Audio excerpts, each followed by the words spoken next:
I'm Lysandra with Rub and Restore.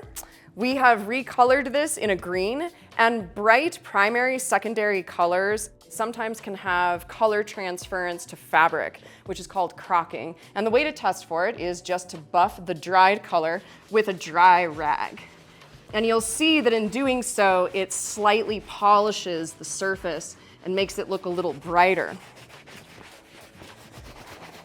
And then look at your rag. I've got the tiniest bit of green, but I think in having polished it, it's not gonna do it again.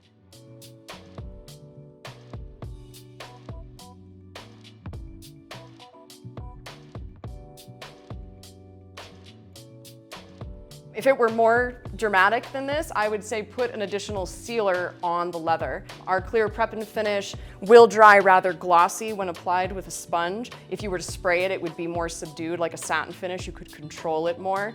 We also sell a special order satin sealer that's a little bit finicky to work with on really dark, bright colors, but it will absolutely do a really aggressive job of locking in the pigment if crocking is indeed an issue. But always try the dry buffing first.